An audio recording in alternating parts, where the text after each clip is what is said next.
મદદનીશ નિયામક રોજગારની કચેરી રાજકોટ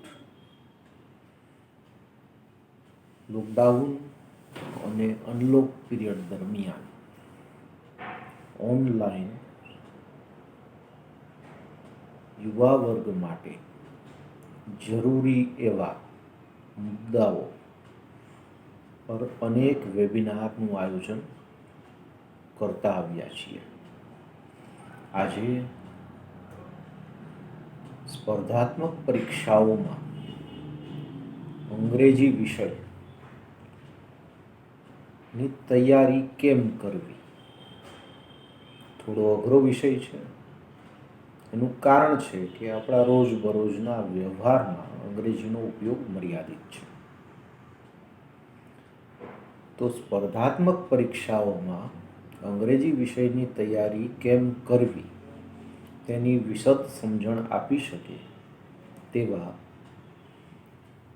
ખૂબ જ કુશળ શિક્ષક,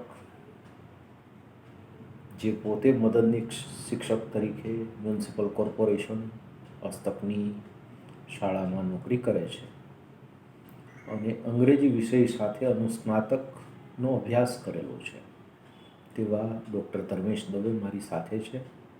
તેઓ આપણને અંગ્રેજી વિષયની તૈયારી સ્પર્ધાત્મક પરીક્ષાઓના હેતુ માટે કેમ કરવી તેની સમજણ આજે આ લાઈવ વિડીયોથી આપશે. Thank you. સ્વાગત છે ધર્મેશ. હાજી, નમસ્કાર સર. સૌપ્રથમ તો રાજકોટ જિલ્લા રોજગાર કચેરી અને એમાંય ખાસ કરીને નિયામક શ્રી ચેતનભાઈ દવે સાહેબનો ખૂબ ખૂબ આભાર વ્યક્ત કરું છું, કારણ કે તેમણે ચિંતા કરી અને જિલ્લાના આપ સૌ યુવાનો માટે રોજગાર લક્ષી કાર્યક્રમનું આયોજન કર્યું છે. અને એમાંય કહી શકાય કે આજનો જે ટ્રેન્ડ છે યુવાનો માટે સ્પર્ધાત્મક પરીક્ષાના માધ્યમથી ગવર્મેન્ટની સિસ્ટમમાં કામ કરવા માટેનો જે મોકો મળતો હોય છે, આ વિશેષ રીતે કઈ રીતે મળી શકે એ માટેનો એક વેબિનારનું આયોજન કર્યું છે. અને એમાંય આજનો વિષય the importance of English subject in competitive exams. તો આ વિષય જે પસંદ કરવામાં આવ્યો છે અને એમના માટે મને અહીં આમંત્રણ આપી અને રોજગાર કચેરીના ઓનલાઈન લાઈવ ટેલિકાસ્ટના માધ્યમથી આજે આ વિષય પર જે મારી પાસેની માહિતી છે એ તમારી સાથે શેર કરવા માટેનો મોકો મળ્યો છે, એ બદલ સૌપ્રથમ મેં વાત કરી એ રીતે નિયામક શ્રી રોજગાર કચેરી અને તેમની સમગ્ર ટીમને હું ખૂબ જ આભાર વ્યક્ત કરું છું અને અભિનંદન પણ પાઠવું છું, કારણ કે યુવાનો માટે સતત ચિંતિત રહી અને આ પ્રકારના વિષયો ઉપર વેબિનારનું આયોજન કરવું એ ખૂબ જ ઉમદા વાત છે. તો આવા સરસ મજાના વિષય સાથે આજે જ્યારે આપણે મળ્યા છીએ ત્યારે સરે વાત કરીએ રીતે કે સ્પર્ધાત્મક પરીક્ષાઓમાં અંગ્રેજી વિષયનું શું મહત્ત્વ છે એના પર મારે જ્યારે વાત કરવાની છે ત્યારે હું ચોક્કસથી કહીશ કે તમામ પ્રકારની સ્પર્ધાત્મક પરીક્ષાઓ હોય, પછી એ વર્ગ 3ની પરીક્ષાઓ હોય કે સુપર ક્લાસ 3ની પરીક્ષાઓ હોય, વર્ગ 1 અને 2ની પરીક્ષાઓ હોય, એ બધી જ પરીક્ષાઓમાં આ વિષયનું મહત્ત્વ ખૂબ જ આગવું રહ્યું છે. અને એટલા માટે કે આગળ જતાં જે પોસ્ટ પર તમને મોકો મળવાનો છે ત્યાં એક માધ્યમ તરીકે આ ભાષા જે છે તેમનું પ્રભુત્વ જોવા મળે છે. અને એટલા માટે જ કોઈ પણ આયોગ હોય એ કેન્ડિડેટ પાસેથી આ વિષયનું એટલે કે અંગ્રેજી વિષયનું એક સામાન્ય જ્ઞાન એક્સપેક્ટ કરે છે તમારી પાસેથી. અને એટલા માટે જ આવી પરીક્ષાઓમાં સફળ થવા માટે આ વિષયને ખાસ્સું મહત્ત્વ આપવું પડે છે. અને આપણે જોયું છે બધાએ કે જે કેન્ડિડેટ અંગ્રેજી વિષયમાં જો નિપુણતા ધરાવતો હોય તો એમનું સિલેક્શન પાક્કું થતું હોય છે. કારણ કે પૂરા ગુજરાતની વાત કરીએ તો લગભગ બધા પ્રકારના વિષયો, ખાસ કરીને જીકેના વિષયો છે, મેથ્સ, રિઝનિંગ છે, સાયન્સ છે, આ બધા વિષયો ઉપર તૈયારી કરતા હોય છે અને લગભગ બધા સરખી પ્રકારની તૈયારીઓ કરતા હોય છે. પણ કોઈ એક એવો વિષય કે જે એક સિલેક્ટેડ કેન્ડિડેટને બીજા કેન્ડિડેટથી અલગ પાડે છે, જો એ કોઈ વિષય હોય તો ઇંગ્લિશ છે. અને એટલા માટે આ વિષયને ખૂબ જ મહત્ત્વ આપવું જરૂરી બને. એને બિલકુલ ઓછું આંકલન ન કરી શકાય. તો હવે જ્યારે વાત અંગ્રેજી વિષયની છે, કઈ પ્રકારની તૈયારી કરવી જોઈએ, શું કરવું જોઈએ, એને લગતી વાતચીત છે, ત્યારે હું ચોક્કસપણે તમારી વચ્ચે અમુક બાબતો શેર કરવા માંગીશ. પહેલી વાત કે આ વિષયને લઈને ડર જે બધામાં હોય છે એ તમારે હટાવવો પડશે. હું કયા સેન્સમાં વાત કરું છું? હું અહીંયા એવું નથી કહેવા માગતો કે કોઈ પણ કેન્ડિડેટ પાસે એક એક્સપર્ટ નોલેજ હોવું જોઈએ ઇંગ્લિશ વિષયનું, એવું નથી બિલકુલ. પણ એક સામાન્ય જે નોલેજ હોવું જોઈએ એ તો હોવું જરૂરી બનશે. અને એ કઈ રીતે તમે એબ્ઝોર્બ કરી શકશો, ક્યાંથી મેળવી શકશો, એ બધી બાબતોની ચર્ચા કરીએ. સરે વાત કરીએ એમ કે અંગ્રેજી વિષય એક મહત્વનો સબ્જેક્ટ છે અને એની આંટીઘૂંટીઓ કઈ રીતે દૂર કરી શકાય એની જ્યારે આપણે ચર્ચા કરવી છે, ત્યારે પહેલી વાત હું કહીશ કે બેઝિક ઇંગ્લિશ ગ્રેમરનું સેક્શન આમાં હોય છે. સામાન્ય રીતે ધોરણ 12માં જે ગ્રામરની બુક આવતી હોય છે અથવા તો ગ્રામરના જે ટોપિક્સ આવતા હોય છે, આ બધા ઉપર જો તમારી થોડી પકડ હોય તો તમે આસાનીથી કોમ્પિટિટિવ એક્ઝામ્સને ક્રેક કરી શકો છો. હું વાત કરીશ, ટોપિકના નામ સાથે તમને વાત કરું અને તમને માહિતી આપતો જાઉં. સૌપ્રથમ વાત કરીએ તો બેઝિક જે પાર્ટ્સ ઓફ સ્પીચ હોય છે એમાંથી 2-3 એવા પાર્ટ્સ ઓફ સ્પીચ છે કે જે ખૂબ અગત્યના છે. એક વાત તો પાકી છે કે ક્લાસ 3 લેવલની જે એક્ઝામ્સ હોય છે એ બધામાં જે પ્રકારનું પૂછવામાં આવે છે એ MCQ બેઝ છે. 4 ઓપ્શનમાંથી તમારે એક ઓપ્શન પસંદ કરવાનો હોય છે.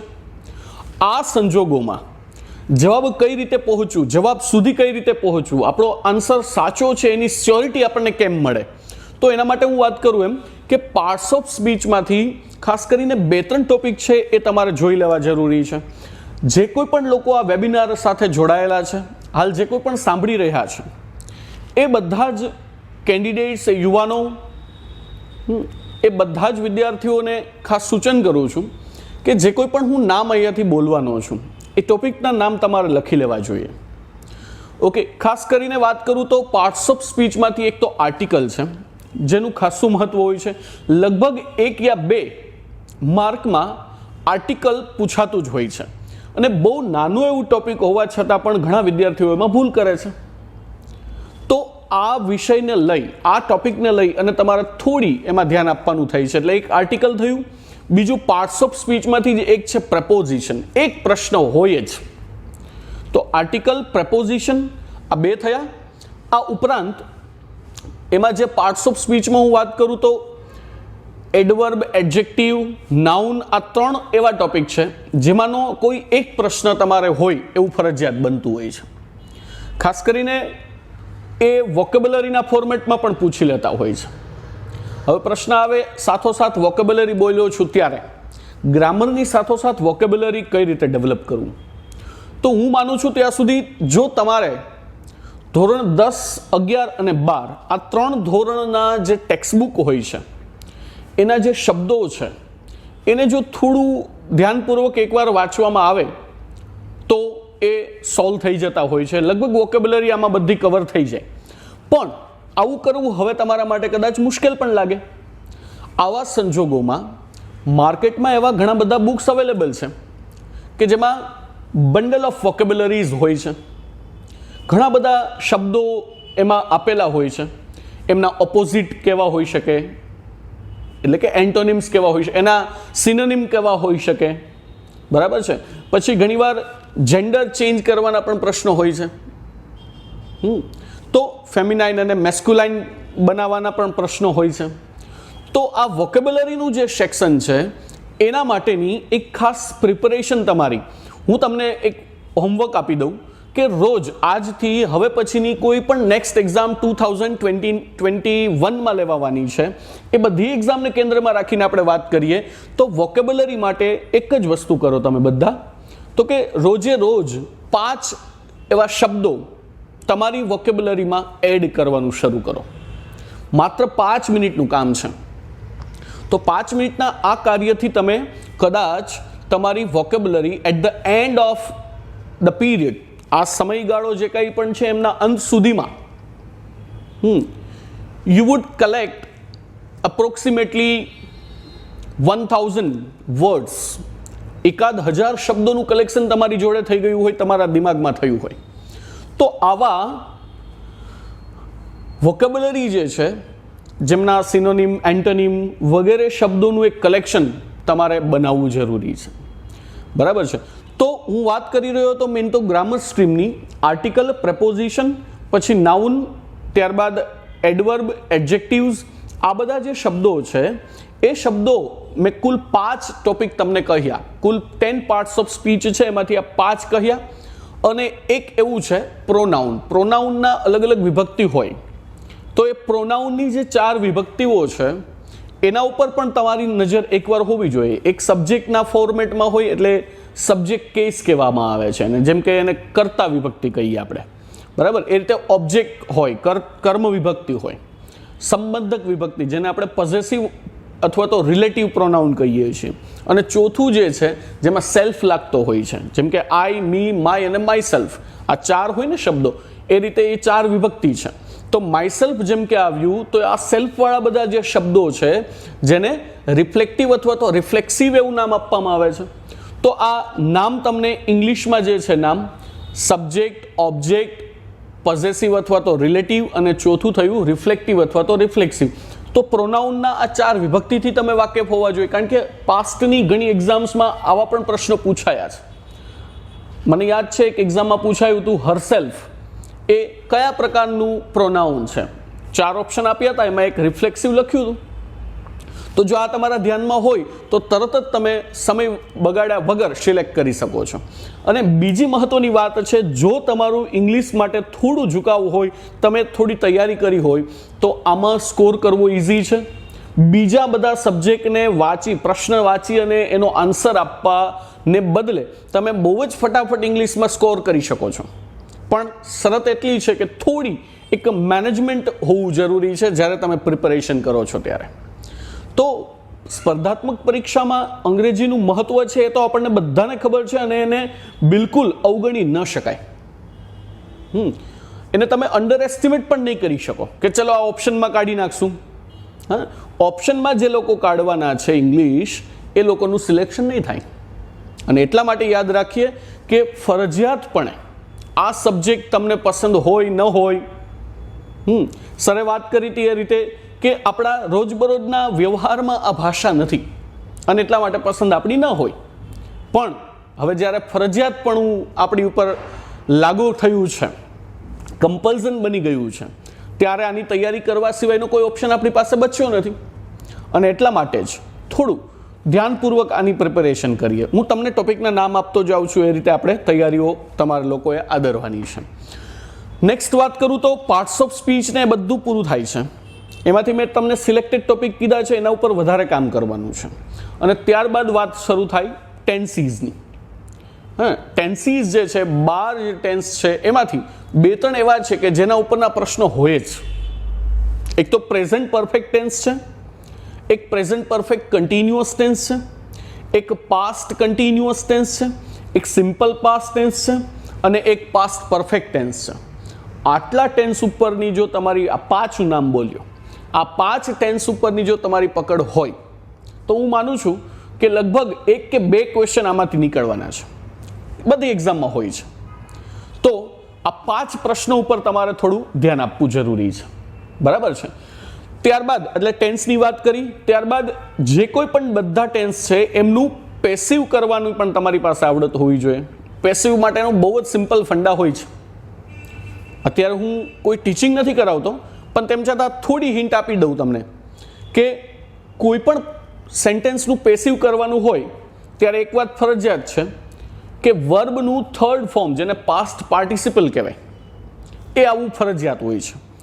અગર ઓલરેડી જ એક્ટિવમાં હોય તો પણ એક તો વધારાનું આવે જ, અને ન હોય એવા કેસમાં પણ આવે જ. પણ તેમ છતાં બીજી મહત્વની વાત એમાં એ હોય છે કે વાક્યનો જે ટેન્સ હોય, કાળ હોય, એ ન બદલાવો જોઈએ. આ બે શરતોને ધ્યાનમાં લઈ અને પેસિવ કરવાનું છે. તો પેસિવ વાક્યો જે છે એ પણ તમને આવડતા હોવા જરૂરી બને. તો ટેન્સ કહ્યા પછી એમનું પેસિવ કહ્યું. તો આ સિક્વન્સમાં હું જે તમને કહું છું આ રીતે તમારે પ્રિપરેશન કરવાની છે. બરાબર છે. જેવી વાત એક્ટિવ પેસિવ ટેન્સીસની પૂરી થાય છે ત્યારબાદ તરત જ ડિરેક્ટ ઇનડિરેક્ટ ઉપર લઈ જવાના થાય. ડાયરેક્ટ સેન્ટેન્સમાંથી ઇનડાયરેક્ટ કરવા માટેની જે પદ્ધતિ છે, તમને એક જ સેન્ટેન્સ આવતું હોય છે, બહુ જ સામાન્ય હોય છે, પણ એના માટે તમને એ પણ ખબર હોવી જોઈએ કે ઇંગ્લિશમાં કુલ આમ જોઈએ તો 4 બેઝિક પ્રકારો છે સેન્ટેન્સના. કોઈ પણ વાક્ય બોલાયેલું હોય એ 4 પ્રકારનું હોય. હું તમને ચારેયના નામ આપું. આમ તો એક વધારાનું પણ છે, હું એમની પણ ઉલ્લેખ કરીશ. સૌ પહેલાં તો જે ડેક્લેરેટિવ સેન્ટેન્સ હોય જેને આપણે વિધાન વાક્ય કહીએ, ત્યારબાદ ઇન્ટરોગેટિવ સેન્ટેન્સ હોય જેને આપણે પ્રશ્નાર્થ વાક્ય કહીએ છીએ, ત્યારબાદ એક્સક્લેમેટરી સેન્ટેન્સ હોય, ઉદ્ગાર વાક્ય, અને ત્યારબાદ ઇમ્પેરેટિવ સેન્ટેન્સ હોય એટલે કે આજ્ઞાર્થ વાક્ય. એ સિવાયનું પણ એક હોય છે ઓપ્ટેટિવ સેન્ટેન્સ. ઓપ્ટેટિવમાં શું હોય, બધા વિશ બધાને કરવામાં આવતા હોય એ પ્રકારના જે સેન્ટેન્સીસ હોય છે એ બધાને ઓપ્ટેટિવ કહેવાય. પણ આ 4 બેઝિક જે સેન્ટેન્સના પ્રકારો છે એ તમારે ખાસ જોઈ લેવાના થાય. અને બહુ જ થોડા ડિરેક્ટ ઇનડિરેક્ટ માટેના રૂલ છે. એ તમે જોઈ લો છો તો ડિરેક્ટ ઇનડિરેક્ટનું એક સેન્ટેન્સ ફરજિયાત હોય. આજના વેબિનારમાં જેટલી બાબતોની હું ચર્ચા કરવા માગું છું એ તમને ઇંગ્લિશ સબ્જેક્ટ માટેની એક ચોક્કસ રાહ બતાવશે કે આટલું આટલું કરવાનું છે. બરાબર છે. તો હવે કેમ કરવાનું છે એ પાછું થોડું વિચારવાનો છે વિષય. કોઈ પાસે તમે શીખીને પણ કરી શકશો. તો મેં વાત કરી એમ કે ડિરેક્ટ ઇનડિરેક્ટનો પાર્ટ આવશે અને ત્યારબાદ થોડું આગળ વધીએ. 2-3 સેન્ટેન્સ એવા પૂછાય છે કે જે સામાન્ય રીતે બ્લેન્કના ફોર્મેટમાં હોઈ શકે કે કોઈ અલગ અલગ રીતે પૂછાય છે. એમાં બધા જ પ્રકારના એડવર્બ ક્લોઝીસનો સમાવેશ કરી લેવામાં આવે છે. એટલે માનો કે વિથ અ વ્યૂ ટુ નો ઉપયોગ પૂછ્યો હોય, વિથ અ વ્યૂ ટુ પછી બ્લેન્ક આપી દીધેલી હોય તો એ પણ એક એડવર્બ ક્લોઝનો જ ઉપયોગ છે. વિથ અ વ્યૂ ટુ છે, ઇન ઓર્ડર ટુ છે, so that, in order that, આ જે શબ્દો બોલ્યો હું એ બધા એડવર્બ ક્લોઝ ઓફ પર્પઝને રિલેટેડ શબ્દો છે. પછી ઇફ વાળા સેન્ટેન્સ, ઇફથી શરૂ થતા હોય, જો અને તો વાળી વાત, એને એડવર્બ ક્લોઝ ઓફ કન્ડિશન કહેવામાં આવે છે. તો એ પણ એટલા જ મહત્વના છે. એ જ રીતે ધો, ઓલ્ધો, ઇવન ઇફ, એ બધા શબ્દો જે છે, અને હાવેવર અને એઝ. ધો, ઓલ્ધો, ઇવન ઇફ, હાવેવર, એઝ અને ઇન સ્પાઇટ ઓફ, આ જે બધા શબ્દો છે એ એડવર્બ ક્લોઝ ઓફ કોન્ટ્રાસ્ટ બતાવે છે, વિરોધાભાસ. બરાબર છે. તો મેં કહ્યું એમ કે આ જે એડવર્બ ક્લોઝીસ જે છે એમાંથી 6-7 પ્રકારના એડવર્બ ક્લોઝ જે છે, પછી એક કન્ડિશન બતાવતા હોય, કે પછી કોન્ટ્રાસ્ટ બતાવતા હોય, કે પછી પર્પઝ બતાવતા હોય, તો રિઝલ્ટ બતાવતા હોય. તો આવા પ્રકારના એડવર્બ ક્લોઝીસ જે છે એ પણ તમારે જોઈ લેવાના થાય. 6-7 પ્રકારના જોવાના છે અને સાવ નાનું છે એ કામ. લગભગ અડધી કલાકમાં બધા જ એડવર્બ ક્લોઝ સમજાઈ જાય જો થોડી તમારી તૈયારી હોય તો. તો આટલી વાત થઈ. ઉપરાંત 1-2 નાના ટોપિક છે જેના ઉપર નજર કરવી જોઈએ, જેમાં એક ડિગ્રી છે. કારણ કે ડિગ્રીનું સામાન્ય રીતે એક સેન્ટેન્સ એક્ઝામમાં આવતું હોય છે. તો ડિગ્રી છે. ઉપરાંત હું તમને કહું ઓક્ઝિલિયરી, મોડેલ ઓક્ઝિલિયરી, એમાંથી પરફેક્ટ મોડેલ ઓક્ઝિલિયરી છે એ એક મહત્વનું છે. તો હવે જે નામ બોલું છું એ પાછા તમે નોટ ડાઉન કરી શકો છો. એક તો મેં વાત કરી ડિગ્રી, બીજી વાત કરી પરફેક્ટ મોડેલ ઓક્ઝિલિયરી, ત્રીજી વાત કરું છું કોઝલ વર્બ. એ પણ એટલું અગત્યનું છે કોઝલ વર્બ. ત્યારબાદ આવે પ્રેઝન્ટ પાર્ટિસિપલ અને પછી આવે પરફેક્ટ પાર્ટિસિપલ. તો આ જે છે આ ઉપરાંત હજુ તમે 2-3 એડ કરી શકો. ફોર એક્ઝામ્પલ ટુ ઇન્ફિનિટિવનો ઉપયોગ છે, યુઝ ટુનો ઉપયોગ છે, આ જે છે ટુ બી યુઝ ટુનો ઉપયોગ છે. આ પણ થોડા મહત્વના ટોપિક છે. આ તો આખો એક વિશાળ સબ્જેક્ટ છે, પણ હું આજે જે તમને વાત કરી રહ્યો છું એ ક્લાસ 3 એક્ઝામ્સની અંદરમાં જે મહત્વના ટોપિક છે એના વિશે કરી રહ્યો છું. બરાબર છે. તો આ બધા મહત્વના ટોપિક્સ જે છે એના ઉપર જો તમે થોડું ધ્યાન આપો છો તો હું નથી માનતો કે તમારે ઇંગ્લિશના કદાચ 15-16 ક્વેશ્ચન્સ પૂછાયા હોય તો તમે એમાં ઓછામાં ઓછા 12-13 ક્વેશ્ચન સાચા ટીક કરીને આવી શકો છો. અને તમે વિચારો 12-13 ક્વેશ્ચન્સ એટલે આમથી તેમ બદલાઈ જતી હોય છે ઘટના. બરાબર. એક એવી સિચ્યુએશન છે જેમાં તમે કઈ જ ટીક નથી કરતા તો તમારું સિલેક્શન નથી થતું, અને એક એવી ઘટના છે કે જેમાં તમે 12-13 ક્વેશ્ચન્સના સાચા જવાબ આપીને આવો છો તો તમે ઓલમોસ્ટ સિલેક્ટ થઈ જાઓ છો. ખાસ કરીને આટલા મુદ્દાઓની જે મેં ચર્ચા કરી, હું આખું એકવાર તમને ફરી બધા નામ બોલી દઉં છું. પાર્ટ્સ ઓફ સ્પીચમાંથી મેં કુલ તમને વાત કરી, એમાંથી article, preposition, noun, pronoun, adverb અને એડજેક્ટિવ આટલા મહત્વના છે. ત્યારબાદ ટેન્સની વાત કરી. ટેન્સમાંથી પણ મેં 5 ટેન્સ ઉપર વધારે ભાર આપ્યો છે. Present perfect tense, present perfect continuous tense, past continuous tense, simple past tense અને પાસ્ટ પરફેક્ટ ટેન્સ. આટલા ટેન્સ જે છે 5ની જે વાત કરી એ. પછી આ બધા જ ટેન્સનું પેસિવ. પેસિવ બધાનું જરૂરી છે, પેસિવનું એક સેન્ટેન્સ હોય જ. ત્યારબાદ મેં વાત કરી ડિરેક્ટ ઇનડિરેક્ટ માટેની. ડિરેક્ટ ઇનડિરેક્ટમાં 4 પ્રકારના સેન્ટેન્સ છે. એ 4 સેન્ટેન્સની તમે થોડી વાત સમજી લો, અને ચેન્જીસ માટેના જે કોમન રૂલ્સ છે એ અગર તમે સમજી લો છો તો હું નથી માનતો કે તમને ન આવડે. અને ત્યારબાદ મેં વાત કરી એડવર્બ ક્લોઝીસની.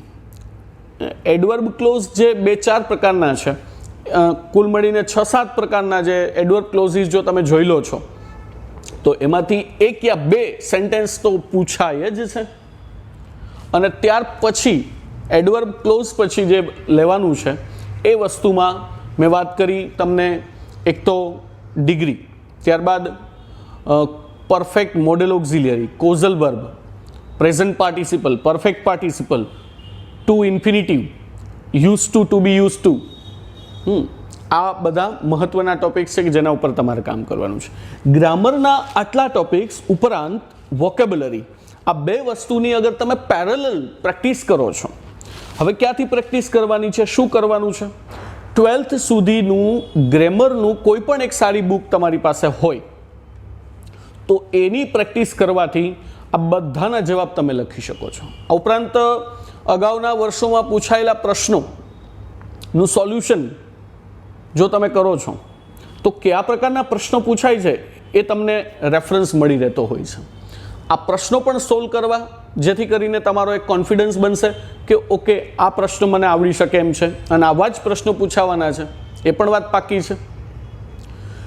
વિશેષ રીતે આવનારા સમયમાં જેમ કે ગુજરાત ગવર્મેન્ટે જાહેર કર્યું છે એ મુજબ પોલીસ ભરતી બોર્ડ દ્વારા પણ પીએસઆઈ અને પીએસઆઈની પરીક્ષા લેવાવાની છે, અને જ રીતે જીપીએસસીના માધ્યમથી પીઆઈની પરીક્ષાઓ પણ લેવાવાની છે, એએસઆઈની પરીક્ષાઓ લેવાવાની છે, કોન્સ્ટેબલની લેવાની છે, પણ એમાં અંગ્રેજી વિષય આવતો નથી.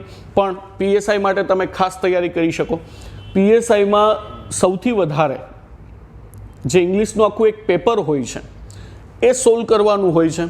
એમાં મેં જે આ વાત કરી એ બધા જ ગ્રામરના ટોપિક્સ તમે કવર કરી શકો છો. ઉપરાંત એમાં કમ્પોઝિશનનો એરિયા હોય છે એ પણ તમારે કરવાનો હોય છે. કમ્પોઝિશન થોડું પ્રેક્ટિસ માગી લે, થોડું વાંચન માગી લે એ પ્રકારનો વિષય છે, અને લખવા માટેની તમારી થોડી પ્રેક્ટિસ માગી લે છે. તો એટલા વિષયો ઉપર જો અગર તમે થોડું ધ્યાન આપો છો તો હું નથી માનતો કે પીએસઆઈ જેવી એક્ઝામમાં પણ તમે ક્રેક ન કરી શકો, કારણ કે ઇંગ્લિશ વિષય એ બધા માટે પણ માથાનો એક દુખાવો બનતો હોય છે. આવા સંજોગોમાં એક યોજનાપૂર્વકની તૈયારી તમને સફળતા અપાવી શકે છે. તો જ્યારે અંગ્રેજી વિષયનું મહત્ત્વ શું છે એવી જ્યારે વાત ચાલી રહી છે ત્યારે મેં મહત્ત્વની વાત તમને ચોક્કસપણે કહી કે આને તમે બિલકુલ અંડર એસ્ટિમેટ નહીં કરી શકો, આને અનદેખું નહીં કરી શકો. તમારે કરવું જ રહ્યું. હવે વિચારવાનું એ છે કે કઈ રીતે કરવાનું છે, કોના માર્ગદર્શનમાં કરવાનું છે. આમાં વધારે સારું રિઝલ્ટ કેમ મેળવી શકાય એની ચર્ચા કરવાની છે. તો મેં વાત કરી એમ કે પહેલાં તો તમારી day to Danny preparation, vocabulary રોજે રોજ તમારે 5 શબ્દોની પ્રિપેરેશન શરૂ કરી દો. વધારે ન થઈ તો કંઈ નહીં, 5 શબ્દો એટલીસ્ટ, પણ આ શબ્દ વિશેની તમને બધી માહિતી હોવી જોઈએ. આપણે એવી ટેવ હોય છે કે દરેક શબ્દોનું આપણે ગુજરાતી ગોતવાનું કોશિશ કરીએ, પણ હું તમને એક સલાહ આપીશ, એક ગાઈડ કરીશ કે ભાઈ શબ્દોના ગુજરાતી તરત જ જોવાની કોશિશ ન કરો, એના ઇંગ્લિશ મિનિંગ જે છે એ ઓળખવાની કોશિશ કરો, એ સમજવાની કોશિશ કરો. કારણ કે ઓપ્શનમાં કદાચ કોઈ મિનિંગ પૂછ્યો હશે કે એના સિમિલર વર્ડ આપ્યા હશે, એ પણ ઇંગ્લિશમાં હોવાના છે.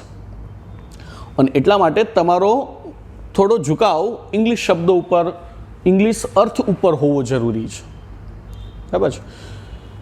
આ કામ થોડું ક્રમબરસમ છે, થકાન અપાવે એવું કામ છે, પણ તેમ છતાં આ કરીએ જ છૂટકો છે. બરાબર છે. એટલે ડિસાઈડ કરી લો કે આ કરવાનું છે, તો કરવાનું છે તો હવે સારામાં સારી રીતે કેમ કરી શકાય, બસ એ જ વિચારવાનું છે. તો 5 વોકેબ્યુલરીના શબ્દો અને રોજે 1 કલાક ઇંગ્લિશ સબ્જેક્ટ માટે શરૂઆતના 1 યા 2 મહિના માટે આપો તમે. પછી તમારું એટલે ગ્રામર માટે આપો, ગ્રામરની પ્રેક્ટિસ માટે આપો, તમારા મિત્રો પાસેથી શીખો, કોઈ એવા તમારા ટીચર છે એમની પાસેથી શીખો.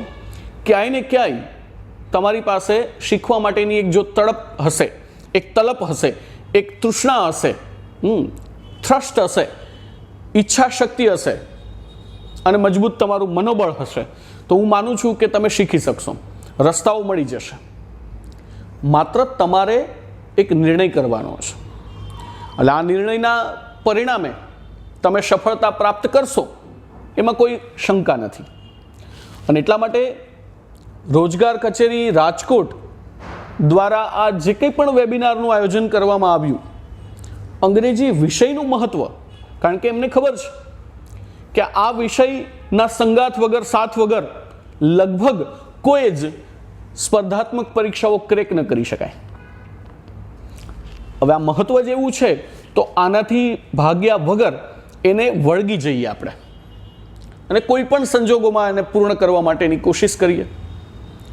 તો હું માનું છું ત્યાં સુધી આપ, મેં વાત કરી એમ, કોઈ એક્સપર્ટની સહાય લઈ, કોઈ ટીચર પાસેથી 1 by 1 ટોપિક શીખો અને એ શીખ્યા પછી એને મૂકી ન દો, એના ઉપરની પ્રેક્ટિસ ચાલુ રાખો. આપણી શું ટેવ હોય છે, કારણ કે જીકેના બધા વિષયો છે એ બધા એકવાર વાંચી લઈએ, બીજી વાર તૈયારી કરી લઈએ, એટલે પછી આપણે એવું માનીએ કે આ બધું હવે મને આવડી જશે અને આપણી પસંદગીનો વિષય હોય એની પ્રેક્ટિસ મંડીએ કરવા. ભાઈ મિત્રો, દરેક વિષયનું એક સરખું ઇમ્પોર્ટન્સ છે અને સરખું ઇમ્પોર્ટન્સ છે ત્યારે મેં વાત કરી એમ કે બધા વિષયોમાં બધા જ તૈયારી કરે છે, ત્યારે આ એક જ એવો વિષય છે કે જે તમને અલગ બનાવશે. અને એટલા માટે મારો આગ્રહ છે આ બધા મિત્રોને કે આ વિષયને તમારે થોડું પેશન સાથે, થોડી મેં વાત કરી એ રીતે ઈચ્છા શક્તિ સાથે તૈયારી કરવાની છે. આ વિષયમાં તમે કોઈ પણની મદદ લઈ શકો છો અને મેં જે ટોપિકના નામ કહ્યા આ બધા ઉપર જો તમે કામ કરશો તો 10 થી 12 માર્કનું એ પ્રકારનું આ મટીરિયલ મેં તમને વાત કરી કે જે એમાંથી જ પૂછાવાનું છે. તો આ વિષયના મહત્ત્વને સમજી અને આજથી જ લાગી જઈએ. સેજ પણ આળસમાં સમય ન વિતાવીએ, કારણ કે જે તમે ડિસાઈડ કર્યું છે, જે તમારો ગોલ છે, જેમની સાથે તમારું, તમારા કુટુંબનું અને તમારા પરિવારનું સપનું જોડાયેલું છે, એને તો આપણે કેમ ભૂલી શકીએ. તમારા આગળના સમગ્ર જીવનનું આ એક ભાથું છે જેના માટેની તમે તૈયારી કરી રહ્યા છો, એ તમારું જીવન બદલી નાખવાનું છે. જો આ સૌથી મહત્ત્વનું કાર્ય છે આપણા માટે, તો આમને સમય આપ્યા સિવાય કોઈ બીજો રસ્તો નથી. એટલે બીજા દરેક કાર્યોને નેક્સ્ટ પ્રાયોરિટી આપો અને ફર્સ્ટ પ્રાયોરિટી તમારા આ સ્પર્ધાત્મક પરીક્ષાની તૈયારીને આપો. સૌથી વધારે સમય આમાં આપો અને સૌથી વધારે સમય આપવાની સાથોસાથ આમાં પરસિવરન્સની જરૂર હોય છે, ખંતની જરૂર હોય છે. મતલબ એક ધારું કન્સિસ્ટન્સી આમાં ખૂબ જરૂરી છે. કન્સિસ્ટન્સી સાથે અગર તમે કોઈ કાર્ય કરો છો તો જ તમે સફળતા પ્રાપ્ત કરી શકશો. 15 દિવસ તાકાતથી આપણે તૈયારી કરીને પછી 10-15 દિવસ બિલકુલ કંઈ નહીં કરીએ એવું નહીં ચાલશે. તો આ દિવાળીનો સમય આવી રહ્યો છે. ઉપર જતા કોરોના મહામારીની વચ્ચે આ લોકડાઉનનો સમય છે. સ્કૂલ, કોલેજીસ, ક્લાસીસ વગેરે જેવું તમામ શૈક્ષણિક બાબતો જે છે એ માત્ર ઓનલાઈન ચાલી રહી છે અથવા તો બિલકુલ નથી ચાલી રહી. આવા સંજોગોમાં તહેવારોના દિવસો નજીક હોય, તમને બધાને મળવાનો પણ એક ઉમળકો હોય, આ સંજોગોમાં પણ તમે મારી વાત યાદ રાખી અને આજથી જ તમારી તૈયારીમાં તમે લાગી જાઓ. અને હું માનું છું ત્યાં સુધી તાકાત સાથે જો તમે એક ખંત અને નિશ્ચય સાથે કામ કરશો તો અંગ્રેજી જેવા વિષયોમાં પણ તમે સારા માર્ક્સ મેળવી શકશો. તો મારી આજની વાત જે છે એવું હોપફુલી તમારા બધા માટે ઉપયોગી સાબિત થાય અને રોજગાર કચેરી નાયબ નિયામક શ્રીની જે કંઈ પણ ઈચ્છા છે, એમનું જે ઇન્સ્પિરેશન છે તમારા બધા માટે એ ફૂલફિલ થાય એવા ઉમદા હેતુ સાથે આવા પ્રકારના વેબિનારનું આયોજન ભવિષ્યમાં પણ ચાલુ રહેશે. અને આપ બધા જે અસ્પાયરન્ટ્સ કેન્ડિડેટ્સ છો એ બધાને આવી માર્ગદર્શનની જે શ્રેણી છે એમનો લાભ મળતો રહે, આ સિરીઝ છે એમનો લાભ મળતો રહે અને તમે રોજે રોજ કંઈક નવું શીખતા રહો, નવી નવી બાબતો જાણતા રહો. મહત્ત્વના સબ્જેક્ટ બધા જ છે એને સંપૂર્ણ સમાન મહત્ત્વ આપી, ઇમ્પોર્ટન્સ આપી અને બધાની સરખી રીતે તૈયારી કરો. એવી જ શુભેચ્છાઓ સાથે ફરી એકવાર રોજગાર કચેરી રાજકોટ નિયામક શ્રી ચેતનભાઈ દવે સાહેબ અને તેમની સમગ્ર ટીમને અભિનંદન પાઠવું છું. અને આ રીતે જ આજની આપણી આ માર્ગદર્શન જે સિરીઝ છે એમને અહીંયા પૂર્ણ કરીએ છીએ. ફરીનો સૌ બધાનો મિત્રોનો આભાર છે. આ બધા મિત્રોનો પણ ખૂબ ખૂબ આભાર અને તમારા આવનારા જીવન માટે ખૂબ ખૂબ શુભકામનાઓ. આ સાથે જ રજા લઈએ. Thank you very much.